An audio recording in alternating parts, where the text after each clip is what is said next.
அனைவருக்கும் வணக்கம். உலகில் தோன்றிய மொழிகளில் முதன்மையான மொழி அப்படின்னு சொன்னால் அது தமிழ் மொழி தான். புறப்பொருள் வெண்பா மாலையில் கூட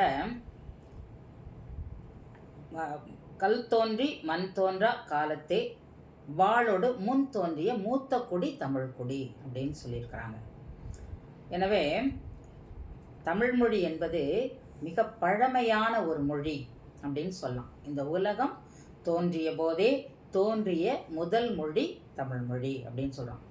ஆனாலும் இந்த தமிழ்மொழி இன்றளவும் உயிரோட்டமுள்ள ஒரு மொழியாக காணப்படுகிறது. இளமையான மொழி, செம்மையான மொழி, இப்படி பல அந்த மொழிகளுக்கு புனைப்பெயர்களோடு சிறப்பு பெயர்களோடு தமிழ் மொழியானது இன்றளவும் நடைபெற்று வருகிறதுன்னு சொல்லலாம்.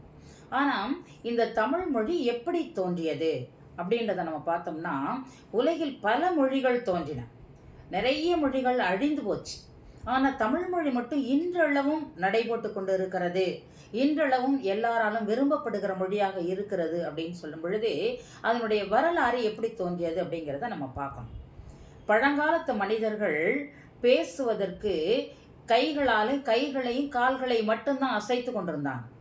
ஆக அந்த அசைவுகளை கொண்டு உள்ளத்தில் இருக்கிற உணர்வுகளை என்ன அப்படிங்கிறத மற்றவர்களுக்கு சொல்றதுக்கு முடியல. அப்போ உள்ளத்து உணர்வுகளை வெளிப்படுத்துவதற்கு மனிதனுக்கு மொழி அவசியமானது. அந்த மொழியை எப்படி அவன் கொண்டு வந்தான் அப்படின் பொழுது, வயிற்றிலிருந்து வருகின்ற காற்று, நம்ம சாதாரணமாக இயல்பாக நம்ம மூச்சு விடுறோம் இல்லையா, இந்த காற்றானது வயிற்றிலிருந்து வெளியிலே வரும் பொழுது அந்த உதடுகளுடைய அசைவுகளால, உதடுகளை குவிப்பதனாலும் உதடுகளை விரிப்பதனாலும் வாயை திறப்பதினாலும் வருகின்ற காற்றானது ஒலிகளை எழுப்பியது. அந்த ஒலிகளை எழுத்தாக கொண்டு வந்தான். ஆக அந்த ஒலிகள் தான் உயிரெழுத்துக்கள் எனப்படுகிறது. இந்த எழுத்துக்கள் பேசப்படுகிற மொழியாகவும் எழுத்தாகவும் இருக்கிறது, வரி எழுத்தாகவும் காணப்படுகிறது. எழுத்து ஒலிப்பு எழுத்தாகவும் வரி எழுத்தாகவும் காணப்படுகிறது அப்படிங்கிறத நம்ம பார்க்கலாம். இப்போ இந்த எழுத்துக்களை இப்படி எழுத்துக்களை கொண்டு மொழி உருவானது. இந்த மொழி இப்படித்தான் பேசணும் அப்படின்னு மனிதன் ஒரு வரையறை கொண்டு வந்தான். அந்த வரையறை தான் இலக்கணம் அப்படின்னு சொல்லப்படுது. இந்த இலக்கணம்ங்கிறத நமக்கு சாதாரணமாக நமக்கு ஒரு கசப்பான ஒரு பாடம். அது இலக்கணம்னாவே ரொம்ப கசப்பாக இருக்கும் அப்படின்னு சொல்கிறாங்க. ஆனால் இலக்கணங்கிறது கசப்பு கிடையாது. அது படிக்க படிக்க அதனுடைய இனிமை நமக்கு விளங்குவதா இருக்கும். இந்த இலக்கணத்தை 5 வகையாக பிரிக்கிறாங்க தமிழர். இந்த 5 வகைகள் என்னென்ன அப்படின்னு பார்த்தா, எழுத்திலக்கணம், சொல்லிலக்கணம், பொருள் இலக்கணம், யாப்பிலக்கணம், அணி இலக்கணம் அப்படின்னு சொல்லி 5 வகையாக இலக்கணத்தை நாம் பிரிக்கலாம். இதில் நம்ம இப்போ பார்க்க போகிறது என்னன்னா எழுத்திலக்கணம் தான். எழுத்து எப்படி தோன்றியது அப்படின்றத நம்ம பார்க்க போகிறோம். ஆக இந்த எழுத்துக்கள் நான் ஏற்கனவே சொன்ன மாதிரி வயிற்றிலிருந்து வருகின்ற காற்று வாயின் வழியாக வெளியில் வரும் பொழுது அந்த உதடுகளின் அசைவுகள்னால, வாயை திறப்பதனால இந்த ஒலிகள் எழுத்துக்கள் உண்டாகிறது அப்படின்றத நமக்கு தெரியுது. ஆக இந்த எழுத்துக்கள் 12 எழுத்துக்களாக உயிரெழுத்துக்கள் உருவாயின. இந்த உயிரெழுத்துக்கள் 12 நமக்கு எப்படி உருவானது அப்படின்னு சொல்லும் பொழுது, அது சில சமயங்களில் குறுகி ஒலிக்கிறதாகவும் இருக்கு, சில எழுத்துக்கள் நீண்டு ஒலிக்கிறதாகவும் அது காணப்படுகிறது அப்படிங்கிறோம். ஆக குறுகிய கால அளவில் நம்ம ஒலிக்கின்ற எழுத்துக்களை குற்றெழுத்துக்கள், குரில் அப்படின்னு நம்ம சொல்கிறோம். சற்று நீண்டு ஒலிக்கின்ற எழுத்துக்களை நாம் நெடில் எழுத்துக்கள் அப்படின்றத நம்ம சொல்கிறோம். ஆக இந்த குறில் எழுத்துக்களுக்கும் நெடில் எழுத்துக்களும் ஒழிக்கும் போது நமக்கு கால அளவு இருக்குது இல்லையா, இந்த கால அளவை தான் மாத்திரை அப்படின்னு சொல்கிறாங்க. மாத்திரை அப்படின்னா நம்ம வாயில் போடுற மாத்திரை இல்லை, ஒரு எழுத்தை ஒலிப்பதற்கு கொடுக்கப்படுகின்ற கால அளவு, அதுதான் மாத்திரை அப்படிங்கிறாங்க. ஆக இந்த மாத்திரை ஒவ்வொரு எழுத்துக்களுக்கும் மாறுபாடு உடையதாக இருக்கு. அதில் குறுகிய எழுத்துடையதை ஒரு மாத்திரை அப்படின்னு சொல்லுவாங்க, நீண்ட எழுத்துடைய மாத்திரை 2 மாத்திரை அளவு அப்படின்னு சொல்றது உண்டு. இதில் இந்த உயிரெழுத்துக்களில் 7 எழுத்துக்கள் நெடில் எழுத்துக்களாகவும் 5 எழுத்துக்கள் குறில் எழுத்துக்களாகவும் இருக்கிறத நம்ம பார்க்குறோம். இப்போ உதாரணமாக அ, இந்த எழுத்தை உச்சரிப்பதற்குரிய கால அளவு குறுகியதாக இருக்குது. இதே எழுத்து அடுத்தது ஆ அப்படின்னு சொல்றோம். இந்த ஆ என்ற எழுத்துக்கும் ஆ என்ற எழுத்துக்கும் நமக்கு ஒலிக்கின்ற முறையில் ஒலிக்கின்ற நேரங்கள் நமக்கு வித்தியாசப்படுது இல்லையா? இந்த வித்தியாசப்படுகிறதா தான் மாத்திரை அளவு அப்படிங்கிறோம். ஆ அது ஒரு மாத்திரை அளவு, ஆ அது 2 மாத்திரை அளவு, இ ஒரு மாத்திரை அளவு, இ 2 மாத்திரை அளவு, உ ஒரு மாத்திரை அளவு, ஊ 2 மாத்திரை அளவு, ஏ ஒரு மாத்திரை அளவு, ஏ 2 மாத்திரை அளவு. அடுத்தது ஒரு மாத்திரை அளவுக்கு இங்கே இல்லை எழுத்து. அடுத்து நமக்கு வர்றது நெடில் எழுத்துக்கள் தான் வருது. ஐ அது 2 எழுத்து மாத்திரை அளவாக ஒலிக்கப்படுகிறது. அப்புறம் ஓ ஒரு மாத்திரை அளவு, ஓ 2 மாத்திரை அளவு. அடுத்தது பார்த்தீங்கன்னு சொன்னால் ஔ 2 மாத்திரை அளவு நமக்கு ஒலிக்கப்படுது அப்படின்னு சொல்கிறாங்க.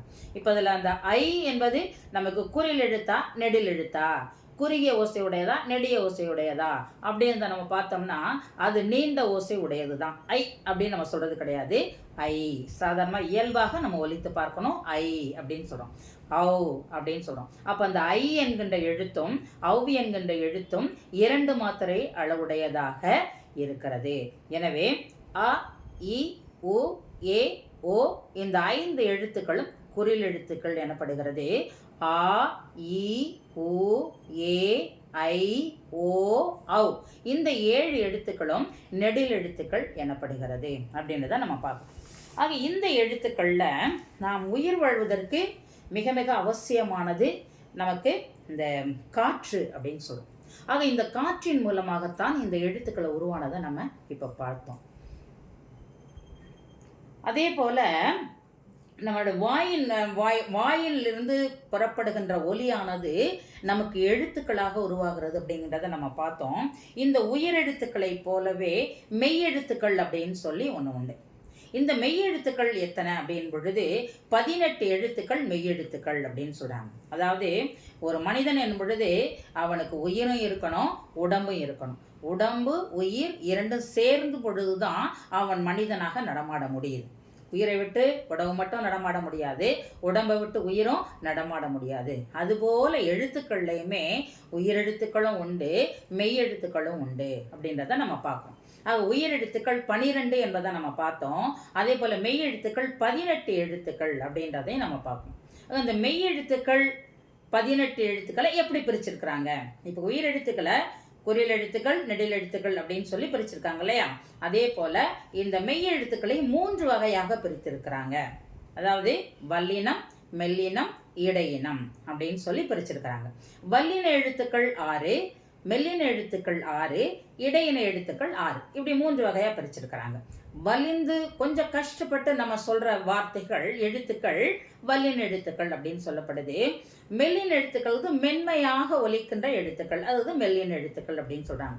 வன்மையான எழுத்துக்களாகவும் இல்லை மென்மையான எழுத்துக்களாகவும் இல்லை, இரண்டுக்கும் இடைப்பட்ட எழுத்துக்களை தான் நாம் இடையின எழுத்துக்கள் அப்படின்னு நம்ம சொல்றோம். இப்ப கசட தபர வல்லினம், ஞயன நமன மெல்லினம், எரள வளல இடையினம் இப்படின்னு சொல்லி இந்த எழுத்துக்களை நம்ம எளிமையாக புரிந்து கொள்கிற மாதிரி எளிமையாக நம்ம உச்சரிக்கிற மாதிரி எழுத்துக்களை அமைத்திருக்கிறாங்க அப்படின்றத நம்ம பார்க்கணும்.